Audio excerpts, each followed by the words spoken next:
سزای جەستەیی و پەرەسەندنی توندوتیژی لە کۆمەڵگادا.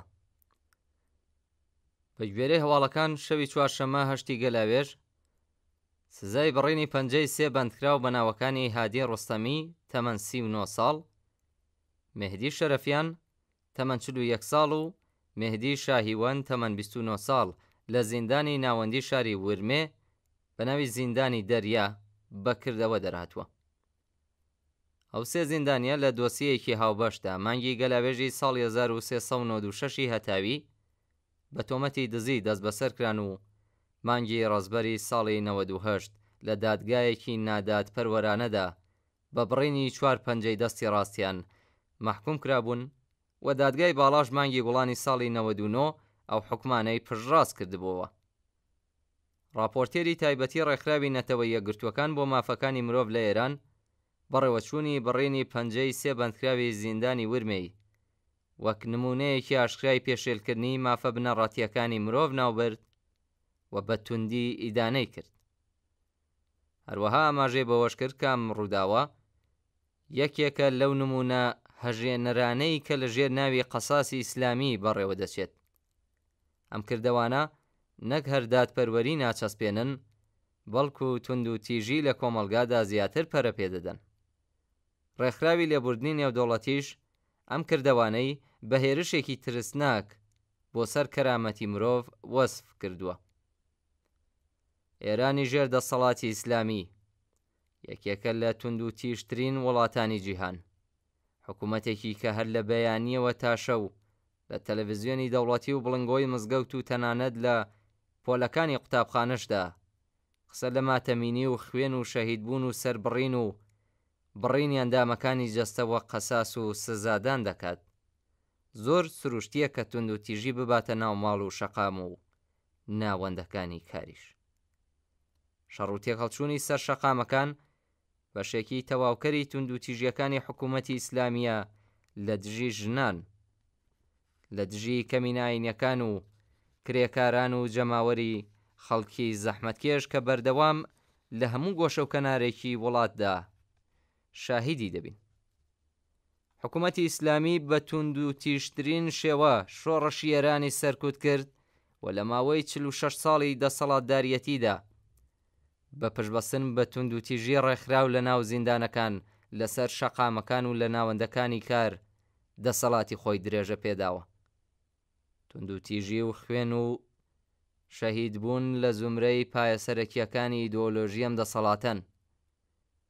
زنجیر لێدان لە خۆدان و زیانگەیاندن بەخۆ، شەلاق لێدان و لە سێدارەدان لە بەرچاوی خەڵک لە زومرە و دیمەنانن کە بەردەوام لە بەرچاوی هەمووان و لەوانە منداڵان بەڕێوە دەچێت. ئەم شێوازە بەردەوام لە میدیاکانی حکوومەت و لە نوێژی هەینیەکاندا بانگەشەیان بۆ دەکرێت. بەرزنرخاندن و پەرەپێدانی توندوتیژی تەنانەت چوەتە ناو کتێبە دەرسیەکانی قوتابخانەکانیش.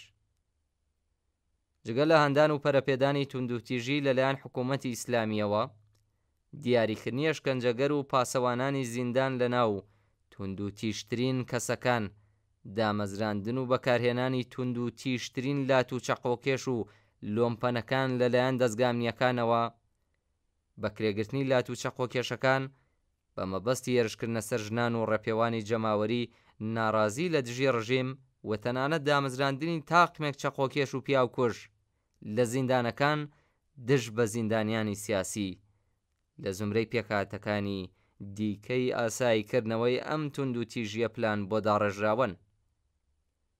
هەناردەکردنی تروریزمی ئیسلامی بۆ ناوچەکە و بەشداری سپاییەکانی کۆماری ئیسلامی لە کوشتاری دەیان هەزار کەس لە سووریا بەر لە ڕووخانی بەشار ئەسەد نمونەیەکی دیکەی ئەم جۆرە سیاسەتەن. ئەم سپایانە کە پەروەردەی مەیدانی ئاگر و خوێنن کاتێک دەگەڕێنەوە بۆ ئێران بۆ ڕووبەڕۆبوونەوە لەگەڵ ناڕەزایەتیە جەماوەریەکان بەکاردەهێنرێن و ئەمەش هۆکارێکی گرنگە بۆ پەرەسەندنی توندوتیژی لە کۆمەڵگەی ئێراندا. لە ڕاستیدا ئەوەی کە بە بیانووی بێبنەمای بەڕێوەبردنی دادپەروەری لە یاسای ئیسلامی داهاتووە بەشەیەکە لەو توندوتیژیە پلان بۆ داڕێژراوانەی کە لە پێناو مانەوەی ڕژیمدا بەکاردێن. لە کاتێکدا دزیە ملیار دۆلاریەکانی بەرپرسانی حکوومەت ئەوەندە بەربڵاوە کە تەنانەت هەواڵەکانی دەگاتە ڕۆژنامە فەرمیەکان. ڕۆژانە دەیان کەس لەسەر دزی بچووک کە سەرچاوەکەی لە هەژاریەوە دێت دەستگیر دەکرێن و ئەندامەکانی جەستەیان دەبڕدرێت. یاسای قەساس ئەگەرچی پاساوێکی مەسەبی هەیە، بەڵام لە ڕاستیدا سیاسەتێکی ئاگایانەیە کە تیایدا ترس وەک ئامرازێکی کۆنتڕۆڵکردنی کۆمەڵایەتی بەکاردەهێنرێت. ئەگەر بە پێچەوانە بوایە و جێبەجێکردنی یاسای قەساس بۆ کۆماری ئیسلامی بنەمایەکی ئیدۆلۆژی و باوەڕی هەبوایە و ئەم یاسا قێزەونە لە دژی دزەکانی سەر بە حکوومەتیش جێبەجێ بکرایە، زۆربەی هەرە زۆری بەرپرسانی ئەم دەسەڵاتە تەنانەت یەک پەنجەیشیان نەدەما. خەڵکی ئێران شایانی ئەوەن لە کۆمەڵگایەکدا بژین کە تیایدا مرۆڤەکان ناوەندی سەرنج و تەرکیز بن، نەک ئامرازێک بۆ گەیشتن بە ئامانجە سیاسیەکان لە ڕێگەی ترس و تۆقاندنیانەوە. کاتی ئەوە هاتووە کە ئەم ڕەوتە وێرانکەرەی تونند و تیژیە تێک بشکێنرێت.